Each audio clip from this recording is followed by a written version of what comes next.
Amigos, bienvenidos a la segunda parte de los candidatos a fondo en la conversación con el candidato presidencial del PRD, el expresidente Hipólito Mejía, con quien vamos a tratar hoy de temas económicos.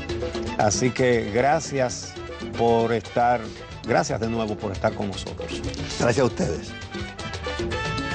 Usted ha dicho que va a cumplir con la ley que establece que hay que darle el 4% de educación, que se va a universalizar el seguro familiar de salud, que se le va a pagar mejor a los policías, que se va a cumplir con los ayuntamientos. Resulta que en el 2012 habrá límites al endeudamiento y por lo tanto límites al presupuesto. ¿Cómo lo hará? Habrá que renegociar la deuda, sin lugar a dudas. Y habrá que romper con el dispendio. Aquí no podemos seguir pagando 18 mil millones a las botellitas del PLD. Esa gente pedía nuestro empleo. Y habrá que hacer una reestructuración de los salarios. Aquí no habrá funcionarios que ganen 800 mil y 1 millón, ni 700 mil ni 600 mil. Aquí habrá que, a la burocracia de arriba hay que bajarla y hay que mejorar la parte de abajo, pero la de arriba no. Ahí no podemos seguir botando dinero. Y habrá que tener un plan riguroso de austeridad, obligatoriamente. Un plan serio de austeridad. Serio de austeridad. No de dispendio. Aquí no somos un país rico. Aquí la economía no está blindada. Eso es falso. Aquí ni en ninguna parte del mundo. Eso fue un cuento. Eso fue parte de ilusión. De esa ilusión que nos vendieron a nosotros de que las fascinaciones y la utopía. No, nada de eso. Habrá que ponerse los pantalones. Nosotros hemos estudiado definitivamente lo que hay. Sabemos las cosas. Dónde habrá que tener limitaciones. Habrá que saber que hay que parar muchos vehículos y muchas jipetas y muchas cosas de esas que andamos corriendo y gastando dinero como si fuéramos ricos, como si tuviéramos una mina de petróleo o minas de petróleo. No, aquí tenemos una mina de oro que afortunadamente la comenzamos nosotros y que el contrato se cambió, pero bueno, esa es otra etapa. En ese contexto que usted describe, debemos tomar en cuenta que han sido las banderas de este gobierno. Este gobierno habla de estabilidad macroeconómica y habla de estabilidad cambiaria.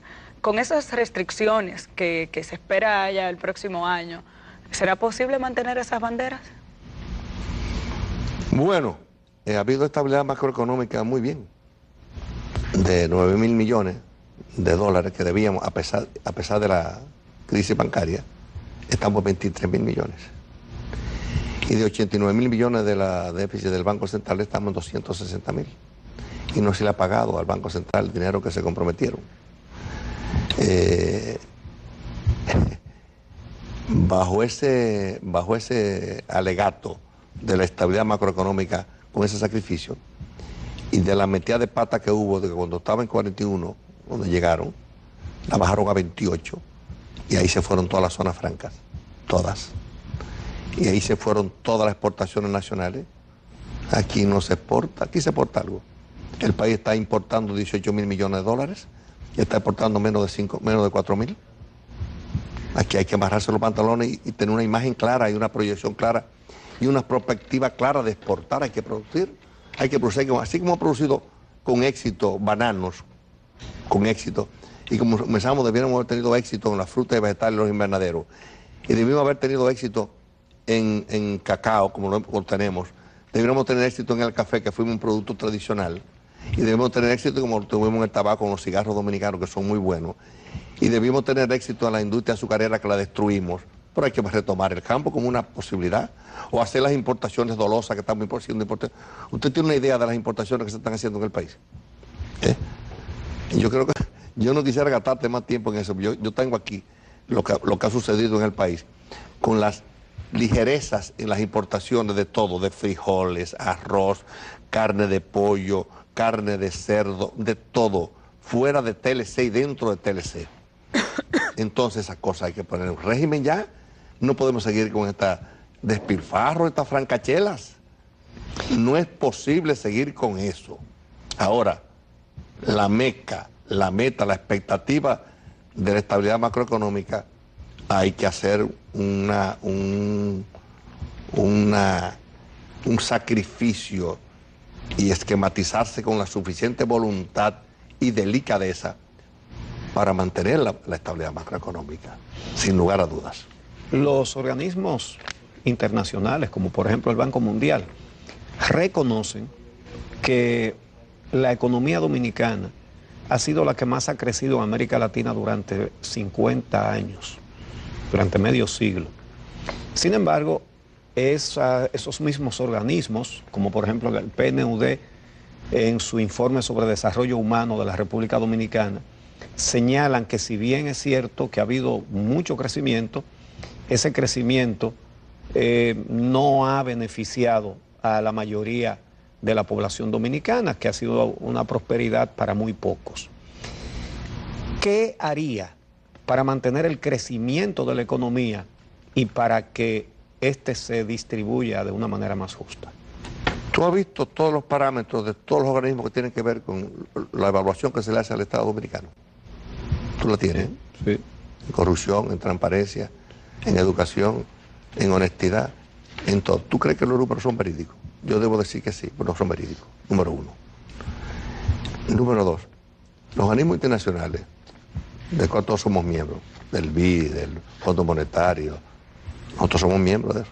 Y la verdad es que lo hemos manejado con mucha, como todas las cosas que se hacen aquí, como los presupuestos del país. Como los presupuestos, por ejemplo, que todos los años hacemos un presupuesto grandísimo, y de hecho hemos crecido increíble el presupuesto, pero con un déficit siempre de 50.000 millones. Aquí tenemos 4 años, vamos para el 5.º año de un déficit de 50.000 millones de pesos. Eso hay que decirlo también. Y eso va a dónde? A las cuentas del país, a las deudas del país. Deuda pública. Mira, Puchi, eso es como la casa, como tú tengas una casa y tú vivas, tú ganas 1.000 pesos y tú coges prestado 1.000 pesos más. Entonces tú vives con un carro, la niña tenga un carro y el niño también, llevan a los muchachitos a la escuela con una casa bonita y con mucha deuda. Eso está pasando en la República Dominicana. Si esto no se para, si este festín no se para, no nos va a ir bien en este país. No es verdad que esos crecimientos que estamos viendo, y además, con toda la... Si tuviésemos ese crecimiento que decimos, la problemática social del país no estuviera como está. No es verdad. Es que esos son datos que ha sido debidamente cosmetizado, profesionalmente cosmetizado. Pero yo no quisiera entrar en muchos detalles de eso, porque mira, lo que yo menos como expresidente debo hacer es contradecir autoridades a las que yo le tengo mucho respeto, del Banco Central. Pero la política del Banco Central, la política monetaria y la política fiscal han estado desconectadas de lo que debe ser la sincronización de una política macroeconómica o una política global del país. Pero esos números sabrán, como sabremos después muchas veces, muchas de las cosas que no lo está sabiendo la población, pero la va a saber, porque no se dicen, porque no hay acceso ni se quieren decir. Pero aquí se sabrá a la larga muchos de esos detalles, muchas informaciones que hemos dado que son absolutamente inciertas. Para que la economía sea dinámica, la población tiene que tener dinero en la mano. Y ahí vamos a hablar entonces del índice de empleo y de desempleo. El índice de desempleo en la República Dominicana ha crecido de manera exorbitante. ¿Usted tiene algunas ideas sobre su enfoque para mejorar la calidad del empleo en la República Dominicana? Hay que premiar a la sociedad, al sector privado, que sea capaz de crear empleos. Hay que incentivar el primer empleo, hay que incentivar con intereses, hay que revisar los intereses. En toda parte del mundo los intereses están por el suelo, aquí están por las nubes. Aquí hay que entender, como dijo Uchi ahorita, hay que saber que la vivienda, que hay 1 millón de déficit, 1 millón, hay que entrarle a la vivienda, por un problema económico y por un problema humano, por un problema social. Aquí hay una desgracia nacional que es la reforestación. El país está importando 370 millones y hasta 400 millones de dólares en madera. El país puede tener la madera como una fuente extraordinaria de futuro y de una industria nacional. Y de hecho hay. Y de hecho disponemos de alguna plantación y debemos llegar al campo dominicano para llevar tranquilidad y reforestar y hacer viveros en todo el país como estaban planificados y ya comenzado a hacer. y llegar a reforestar nuestras cuencas hidrográficas y nuestras montañas con un plan masivo de reforestación. Hay que volver a retomar el campo. Hay que volver y seguir que en vez de 200 millones de bananos que está exportando, que lleguemos a 1000 y que los invernaderitos esos que se troncharon o se troncaron por una estupidez y una falta de respeto a las autoridades de nosotros, debemos llegar no con 100 milloncitos que se esté perdiendo, como lo están haciendo los mexicanos que ya exportan 1.900 millones de dólares. Nosotros deberíamos haber hecho lo que nosotros comenzamos a hacer con la industria de piña, que Uchi es de Santiago y sabe que la canela producía piña, y nosotros comenzamos en Villa Altagracia a incentivar la industria de piña con industrias extranjeras y dominicanos, y ahora en dominicanos, y llegar al mercado internacional. Ese mercado internacional, Costa Rica comenzó cuando se fueron de aquí y exporta 600 millones de dólares de piña. Aquí debiéramos estar en el mercado de la Florida en aguacate. El país es un gran productor de aguacate en estos momentos y hay posibilidad de frutas. Yo y Uchi la tenemos como hobby, pero hay un futuro inconmensurable. En Cambita hay 120.000, 110.000 tareas de aguacates. En la frontera con el Apiñaí, casi 50 o 60.000 tareas de aguacate. Hay posibilidad de producir de todo, lechosa, granada, de todo lo que usted quiera al mercado internacional, porque está de moda las frutas tropicales. Pero no hemos llegado, lo hemos visto como una desgracia. Se reían de mí cuando yo hablaba de los cítricos. El país está produciendo cítricos y puede y debe producir más cítricos. Y es una industria que fortalece al campo dominicano, a la agroindustria. Y debiéramos tener en el este seguir sembrando caña y procesar la caña, así como éxito ha tenido Vicini y ha tenido Romana. ¿Y por qué no tener los otros? Y en Barahona esa privatización que ha funcionado, la única que ha funcionado. ¿Por qué no podemos hacer eso? ¿Por qué no podemos producir leche en el país y importarla toda la leche, incluyendo la que los niños beben? Debiéramos incentivar la industria de leche y de carne, debiéramos hacerlo. No lo hacemos, porque es mejor importar. Ahí hay posibilidades reales de dinamizar la economía del país y hay posibilidades reales de preparar a nuestras mujeres en los barrios con las MIPYMES, con las pequeñas y medianas empresas y financiar a las pequeñas y medianas empresas y llegar a las cooperativas de productores del país. Debemos llegar y debiéramos sustituir las importaciones de frijoles y producir en San Juan de la Maguana y venderla a Venezuela y no importarla de otro país para engañarlos a ellos y mandárselas. Debiéramos producir, que está San Juan de la Maguana abandonada porque no está produciendo lo único que podía producir. Entonces hay futuro en ese campo. No debemos abandonar esas posibilidades, que no debemos abandonar esas posibilidades. Y hay muchísimas más. Debiéramos tener una industria de muebles real, con artesanía real, que comenzamos con éxito, pero la abandonamos porque lo mejor es el francayalismo y la utopía y nada, no importa el campo, lo que importa es el metro. No, hay que cambiar el timón, hay que cambiar el timón. Respondiendo a otras preguntas, usted tocó el tema de la nómina pública y el gasto público es una preocupación. Somos en el índice de competitividad global de 142 países, el número 142 en dispendio del gasto público.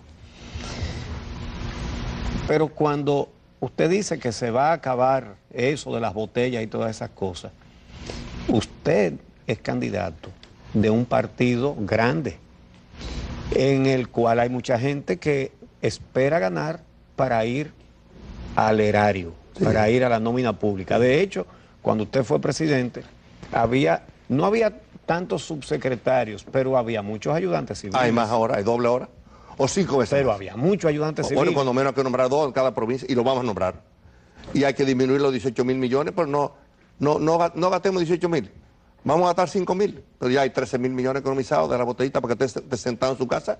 Y le estamos dando a los mismos botellas, le estamos dando la tarjeta de la solidaridad. Vamos a dar la tarjeta de la solidaridad, pero no le demos las botellas. Vamos a sustituir una de las dos. Y a los compañeritos de nosotros le vamos a dar su tarjetita de solidaridad y su botellita, pero no en la magnitud que le han llegado. ¿Habrá que ser PRDista para tener, sí, hay que ser PRDista, para tener una tarjeta de solidaridad? No, nosotros demostramos, y tú lo sabes más que nadie, que somos nosotros los que moralizamos ese proyecto y lo comenzamos. No fue el PLD, fuimos nosotros los que lo comenzamos.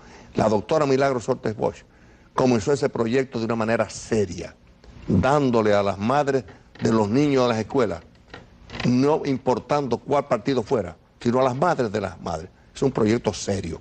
esa es la norma de nosotros, esa es la conducta de nosotros, esa es la ética de nosotros. Y ahí comenzó, y fuimos nosotros que lo comenzamos. Respuesta al Alburquerque, el vice que no sacó ni 1%. Ese fuimos nosotros que lo comenzamos, no fueron ellos. Ellos no lo comenzaron en el 2006. Fuimos nosotros en el 96. Fuimos nosotros que lo comenzamos en el 2000. No lo hubo en el año 96-2000. Nosotros comenzamos las escuelas. Y no le preguntamos a nadie de qué partido era. Esa es una conducta seria, Wichi. En República Dominicana, otro de los problemas que tenemos es que el pobre paga más impuestos que los que debe. Y el rico no necesariamente paga con relación a sus ganancias. ¿Cómo sería la política fiscal de un gobierno de Hipólito Mejía? No, este gobierno cobrado. Aquí hay que quitarse el sombrero con Juan Hernández y con Miguel Coco. No, yo soy capaz. Pero claro, no se ha cobrado. Eficientes. Claro, eficientes en el cobro, pero lo que estamos hablando es de que realmente el pobre paga más impuestos de lo que debería. No se están cargando las ganancias de los ricos. Es decir, se trata de lo siguiente. Digo, pero espérate. Se ha cobrado dinero aquí, debo decir. Mucho. Sí. En eso estamos de acuerdo todos. Aquí hay una ley de hidrocarburos que se le está robando al país con la ley de hidrocarburos. Eso hay que cumplir la ley de hidrocarburos. Eso es una manera de robarle al pobre. Sí, eso es verdad. Eso es una realidad, ¿eh? Ahí se le está robando al pueblo. Aquí se le está cobrando, desafortunadamente, ITEVI a muchas cosas que se le pegan a la costilla a los pobres. Pero ITEVI se le pega a todo el mundo. Pero la verdad es que aquí se ha cobrado. Esos dos funcionarios cobraron. Ahora, tenemos que hacer un plan diferente. Tenemos que transparentar esas cosas. Transparentarlas. Mire, de lo que se trata la pregunta de Amelia de lo siguiente. Es la estructura tributaria que tenemos aquí. El 71% de los impuestos gravan el consumo. Y cuando se grava el consumo, ese impuesto, es verdad que es para todo el mundo, porque todo el mundo consume, pero lo pagan fundamentalmente los pobres, que por ser muchísimos más, consumen muchísimo más. Y no es tanto el impuesto a la rentabilidad y al patrimonio, que es el que pagarían los que más tienen. Entonces aquí, cada vez que se suben impuestos, simplemente se le llama reforma fiscal, que no hay tal reforma, sino un aumento de impuestos. Y la pregunta es en ese sentido, ¿haría una verdadera reforma fiscal? ¿Cambiaría la estructura de impuestos para que los que más tienen paguen más y los que menos tienen paguen menos? Es así, no podemos hacer demagogia con eso. Aquí está pagando, incluyendo los beneficios, ya está pagando un 29%, de los beneficios reales. Ahora bien, eso ya todo el mundo está pidiendo una reforma real. Una reforma real ya. Todo el mundo. Los propios empresarios están pidiendo eso. Y yo estoy de acuerdo con lo que están pidiendo. Debe ser así. Debe transparentarse, debe hacerse como Dios manda. Pero aquí ya hay poca gente que no pague. Son muy pocos. Y los evasores, digo en honor a la verdad, se le ha dado duro. En honor yo no quiero ser simpático con eso. Se le ha dado duro. Eso yo estoy... Si hay algo que yo pongo mi comida aparte con eso, Carlos. El problema es que por un lado se hace eso y por otro lado se dispendia, que es lo que yo critico. Vamos a seguir cobrando y hay que hacerlo. Usted tiene una casa de super lujo, páguela, pague. Y usted bebe mucho, pague. Usted quiere fumar, pague. Usted quiere beber whisky, pague. De hecho se ha aumentado, pero hay que pagarlo más. Y ya estamos decididos a hacerlo. Eso no tenga usted la menor duda. El vicio hay que penalizarlo. Y otras cosas el lujo hay que penalizarlo también. Nosotros lo comenzamos a hacer y se han hecho. Bueno, usted ha hablado en diferentes aspectos sobre los productos que tiene la tierra dominicana. Ha hablado de frutas, ha hablado de diferentes alimentos, pero la verdad es que el campo ha sido abandonado en nuestro país debido a la falta de rentabilidad. ¿Cómo usted haría para fomentar la agropecuaria en República Dominicana? ¿Cuáles serían esos elementos que tomaría en cuenta para que la gente vuelva al campo? Si hay algo que me duele en el alma, créanmelo, me duele en el alma lo que está pasando en el campo dominicano.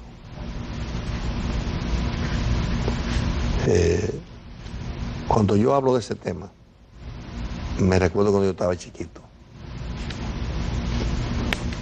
Yo pensaba que después del gobierno de Antonio Guzmán y de los pasos que habíamos dado con financiamiento, la estructura del Banco Agrícola, lo que debe ser el INDRI, como institución que se encargue de sanear la parte de riegos, lo que ha hecho el INESPRE, lo que hacía el INESPRE, que se convirtió en la época de Pablo Mercedes en el organismo que auxiliaba al productor, al de cebolla, cuando había producción de cebolla, al de Constanza, de papa, cosas, y llegaban los productos directos aquí.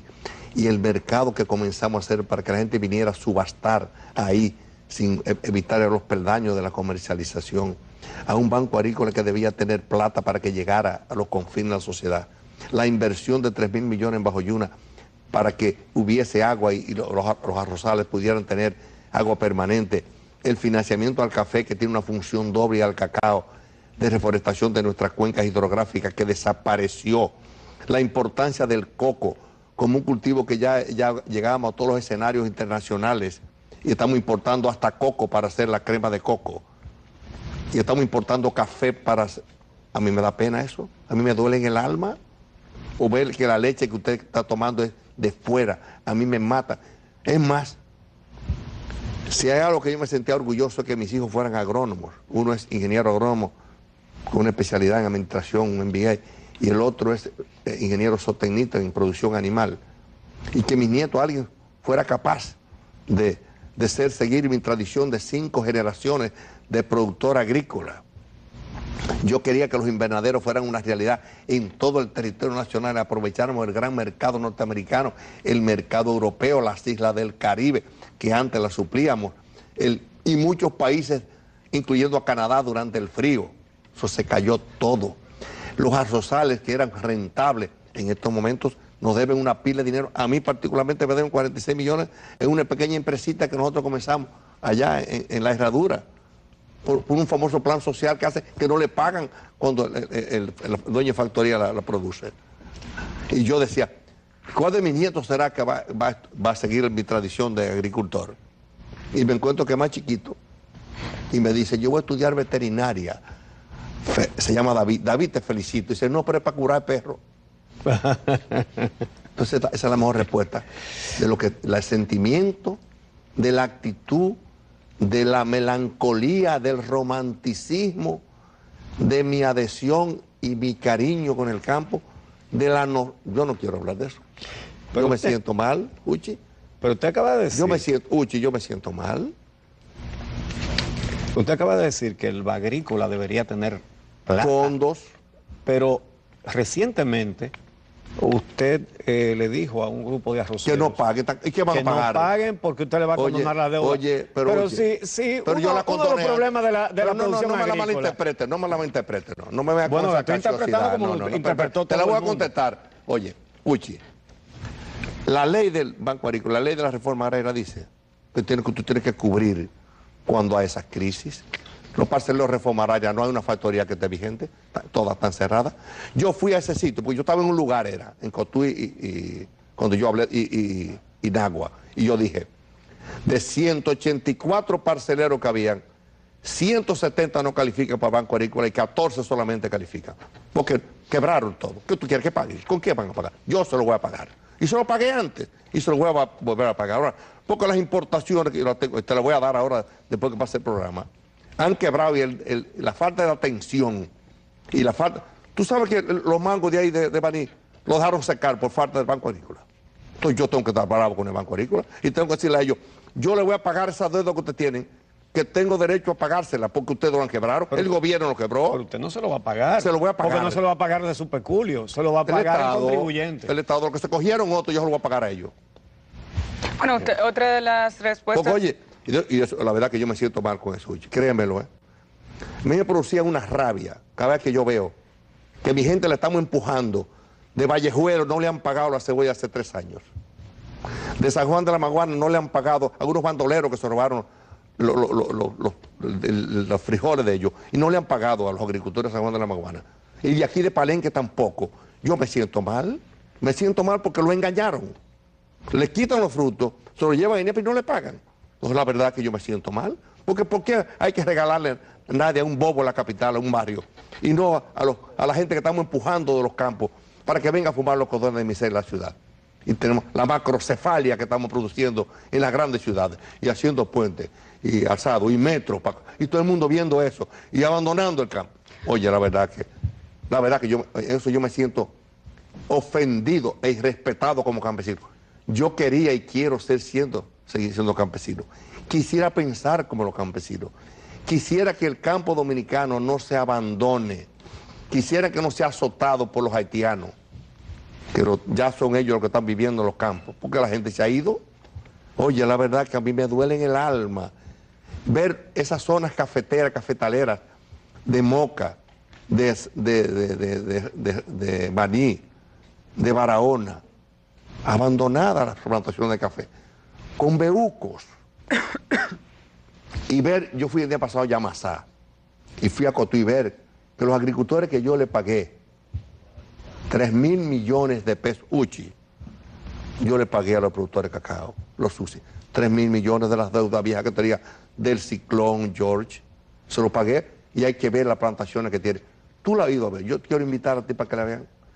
Esa gente se rehabilitaron, porque pudieron rehabilitar sus plantaciones, sembrar nuevos híbridos. Entonces, hay que entender que yo, que soy campesino, que me duele en el alma lo que está pasando en el campo dominicano, sea indiferente a esa situación, yo voy a rehabilitar, yo voy a reivindicar el campo dominicano, no tenga usted la menor duda, con inversiones, con supervisión, con técnicos. 2.900 técnicos nuestros están viviendo fuera del país, muchos de ellos votados, y no lo estamos utilizando en las labores agrícolas del campo dominicano. Oye, bueno, a mí me duele en el alma eso. Usted ha hablado del campo, pero también mencionó que República Dominicana importa de todo. Y este es un mundo global, donde nuestro país no está fuera de la dinámica internacional. ¿Cómo usted fomentaría otro tipo de industria en la República Dominicana? ¿Tenemos esa capacidad en nuestro país para desarrollar una industria diferente, además de la agropecuaria? Oye, la vía más expedita es la agroindustria. Con todo, lo menos que tú te imaginas, lo que ha hecho Brasil, lo menos que tú te imaginas es algo posible. Lo mismo que son los bananos cuando hablamos. Antes había Grenada Company, ¿tú te recuerdas la época nosotros en Santiago? Entonces no podía haber banano después. Entonces cuando comenzamos el banano orgánico, que ya se portan 200 millones, decían que no era posible. Y cuando comenzamos aquí, las plantaciones de cítricos, decían que no era posible, porque nunca es posible la cuestión del campo.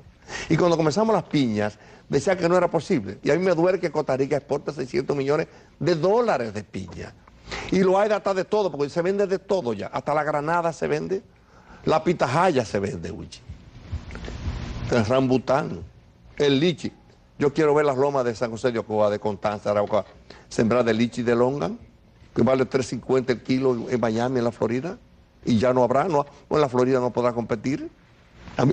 Yo quiero que se produzca, y yo quiero que produzcamos no 100 millones de dólares de pimiento y tomate, 500 millones de dólares, ¿qué puede ser?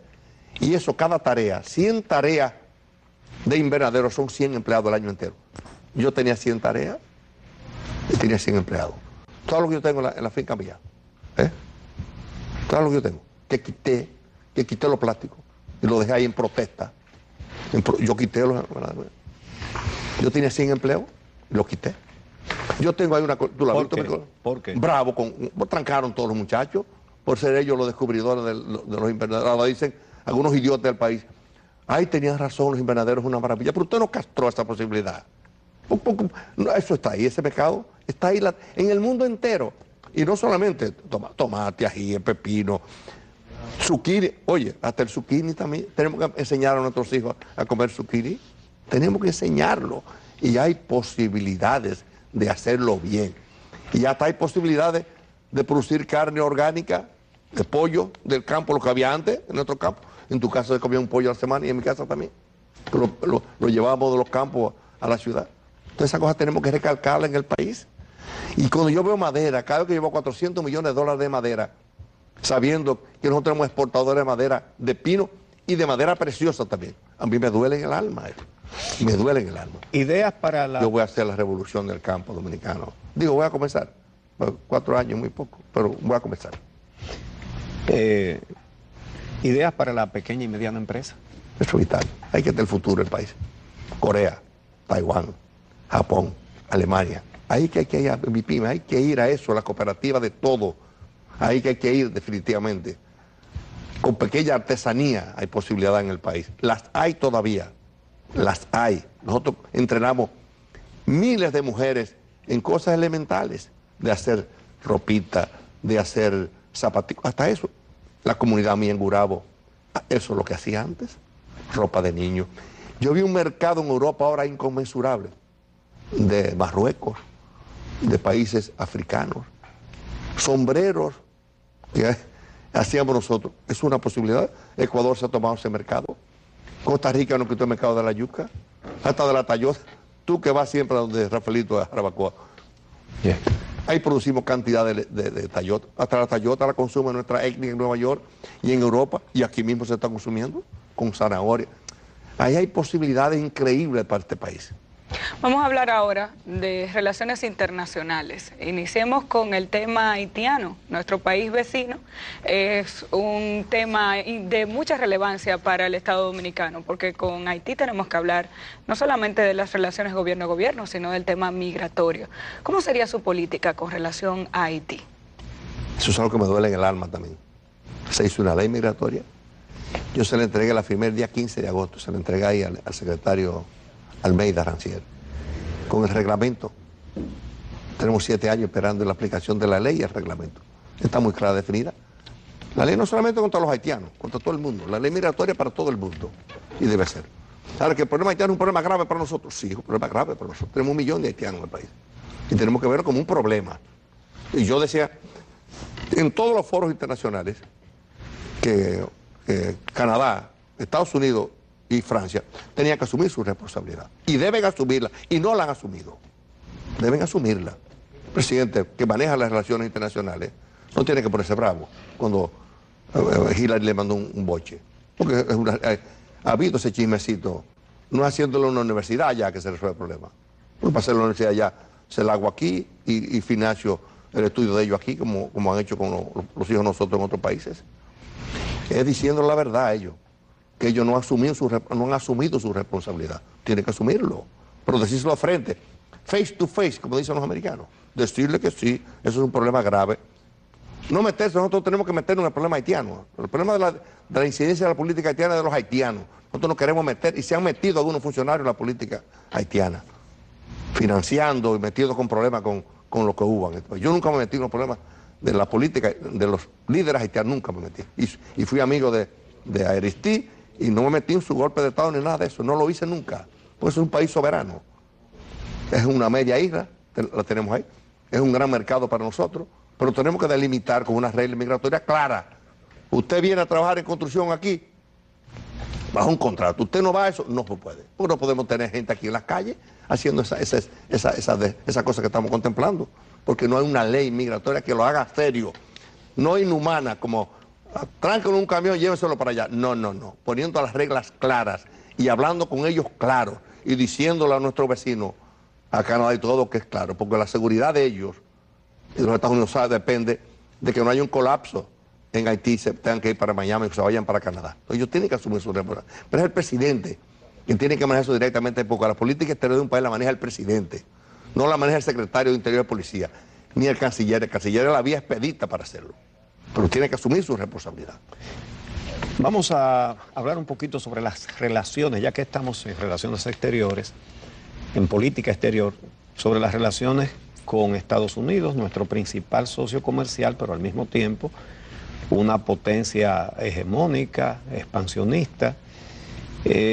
Cuando usted fue presidente, nos tocó a nosotros criticar la decisión de enviar tropas a Irak. Ahora en los Wikileaks se revela cómo ellos no solamente le pidieron a su gobierno que mandara tropas, sino como le dijeron a la oposición que no lo criticara, y no lo criticaron. No, que no tenía valor para hacerlo. Pero, ¿cómo manejar esas relaciones? Por ejemplo, el expresidente Lagos de Chile dijo aquí, en una rueda de prensa en los medios de comunicación del Grupo Corripio, que El presidente Bush lo llamó a él con su voz, marcó el teléfono y lo llamó para pedirle que enviara tropas y él le dijo, nosotros somos un país pequeño. Mira, Lago ni nadie, no podemos hacer eso. Lago ni nadie tenía el TLC que teníamos nosotros. Ni nadie, ni Lago ni nadie tenía los 90.000 empleos de textil como los teníamos nosotros. Eso solamente lo teníamos nosotros y lo perdimos. Santiago perdió 40.000 empleos de industria textil. La perdió. Yo no quería perderlo en ese momento y por eso asumí esa posición. Por eso cuando vi que era un disparate, saqué a mi gente y la traje, yo en un año, tráemoslo para acá. Lo asumí yo responsablemente. Y así como asumí yo hacerlo, lo asumí. Pero yo defendía los 90.000 empleos de textil del país, que era con ellos para la industria americana. No es para Gurabo que iba, es para Estados Unidos. Entonces son momentos que hay que hacerlo. Y yo lo asumí con responsabilidad, porque yo no quería perder ese mercado. Además, yo tengo 1.400.000 dominicanos en Estados Unidos. Yo tengo que velar por nuestras relaciones armoniosas con ellos. Pero yo no me quité los pantalones. Wikileaks sabe que yo no me quité los pantalones con ellos, ni le metí chisme, ni le dije, sí señor embajador, no, usted está equivocado, yo eso no lo hago. Lo hice muchas veces, tan claro como hablando contigo. Porque yo no ando con esa cuestión de rodeo, de que, no, el señor, no, yo no ando con ese jueguito de que, no, yo no estoy de acuerdo con eso, estoy de acuerdo. Lo hice con toda responsabilidad, creía que estaba haciendo que no me quitaran ese mercado, lo perdimos por negligencia, lo que dijo Leonel Fernández en Santiago. Las zonas francas no son futuro para el país, eso es una vía ya gastada, dijo él. Y ahí, mira, tuvo el premio, ahí se perdieron los 40.000 empleos de nuestra gente de Santiago, que no son 40.000 directos, pero son el doble porque la gente que lleva comida, la gente de los motoconchos, los camiones, eso es, oye, el Pablo de Santiago, yo se lo dije allá, antes de ayer cuando fui a mi charla allá, a decirle, ahí está el que siembra viento, cosecha en tempestad. Sin embargo, presidente, los Wikileaks también han revelado que a usted se le recomendó incluso la cancelación de funcionarios públicos. Y no lo hice. Lo hice cuando... Yo, Guido, digo, no, usted se queda ahí. No lo hice. ¿Y qué? No me morí. Ahora Wikileaks ha dicho muchas cosas. Mucho chisme y otra cosa que no son verdad. Por eso decía el cónsul que yo cuando yo fui un día a México para ver si a mí me iban a quitar el pasaporte. Y yo fui por eso. Yo fui para allá porque me invitaron a jugar pelota como pelotero. Muchas cosas de Wikileaks son de oído. Pero la posición mía con Wikileaks fue muy clara y están ahí. Ahora hay mucha gente que le han dicho mucho Wikileaks y han hecho muchas cosas con Wikileaks. La verdad que es interesante hoy el Wikileaks ese. Pero son ciertas bueno, las cosas que se dicen. Muchas, la mayoría son ciertas. Y yo dije que las que son ciertas y las que no son ciertas no son. Esa cuestión de que un cónsul dijo, yo no hablé nunca con ese jodido cónsul. Ni me importaba el cónsul ese. Ellos no sabían lo que yo hablaba, que yo iba para México a ver un juego y era para probar si me iban a quitar, si me la quitaban, que me la quitaban. Hay muchísimos que se la han quitado, y a otros que le han pedido y no se la han quitado, y a otros que le han pedido que vayan a pelear por droga y tampoco se la han quitado. Bueno, pero se la quitarán. Finalmente, el servicio exterior, usted lo mencionó hace unos minutos, pero además de la reducción que usted dice de ese servicio exterior, tenemos por ejemplo Nueva York, usted dijo 32 vicecónsules, son 42. Y el Departamento de Estado... ¿Pusieron 10 más? Sí, el Departamento de Estado reconoce solo a 2. A 2, pero hay 42, sí, cobrando en dólares. Sobran. Ahora, además de se van todos. Además de la reducción que usted dice que haría drásticamente en el servicio exterior, ¿qué orientación le daría a ese servicio exterior para que le sirva mejor al país? Relaciones políticas no sirven para nada ya. Son relaciones comerciales ya. Los embajadores tienen que convertirse en verdaderos mercadólogos del país. ¿Qué tú haces con tener un tipo en Egipto? Los turcos no vienen aquí. No vienen aquí los turcos. Hay muchos países que habrá que reenfocar el servicio exterior y reducirlo a su mínima expresión. Hay países que son importantes, sin lugar a dudas, y habría que profesionalizar y llegar al campo del mercadeo. Esa es la parte de promoción que yo quiero darle. Que vendan nuestro producto. Yo quiero que se conviertan en vendedores en Nueva York. Que vayamos allá a vender nuestro ají, nuestro tomate, nuestro pimiento, nuestra fruta. Allá a venderlo, allá en High Point, allá, metido allá. No dando bici, quítale la visa dame tanto por mí. Paga $15 o 25 euros para una nata. No, nada de eso. Hacer el trabajo de mercadeo por el país. Bueno, hemos concluido nuestro cuestionario de preguntas. Es el momento para que usted entonces hable a la nación dominicana, que les explique por qué deben votar por Hipólito Mejía para el próximo periodo. Tiene 3 minutos para expresarse. Para convencer. Yo consideraba que mi tiempo había terminado. El destino, el Dios Todopoderoso me tiene en esto. El que considere que mi experiencia, estos tiempos de dificultades que hemos citado previamente, yo pueda coadyuvar en mejorar eso, amén. El que considere que no debo hacerlo, que vote por otro. Que vote por otro que mete cuento, otros que meten cuento.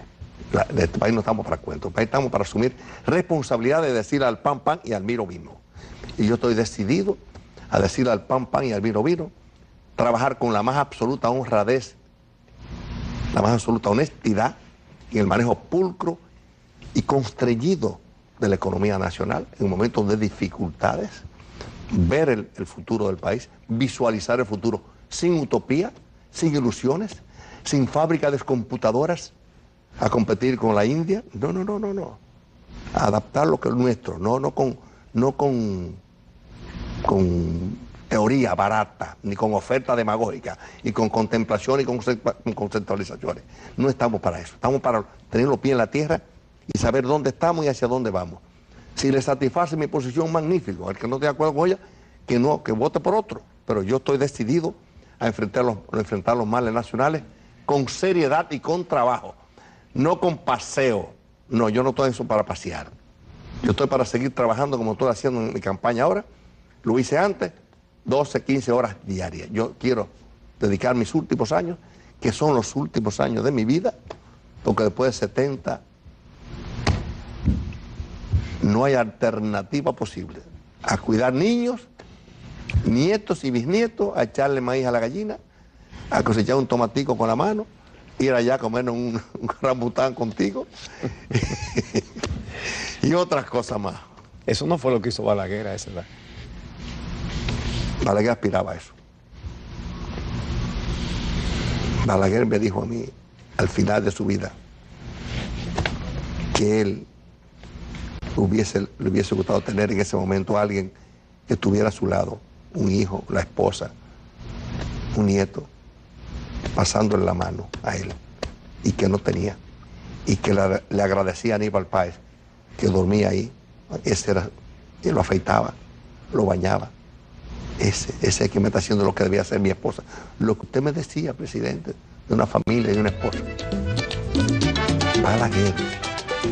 Bueno, oye, ese sí sabía. Pues le agradecemos muchísimo el haber aceptado nuestra invitación para comparecer en esta serie Los Candidatos a Fondo. De manera que gracias de nuevo por venir, y a nuestros amigos las gracias también por mantener su atención con esta serie Los Candidatos a Fondo. Concluyo. Dándote las gracias, porque aquí hay que pararse a fondo. Pero el PLD y Leonel Fernández se le fue el gobierno y el país de las manos. Bueno, hasta una nueva entrega de Los Candidatos a Fondo. Gracias por acompañarnos.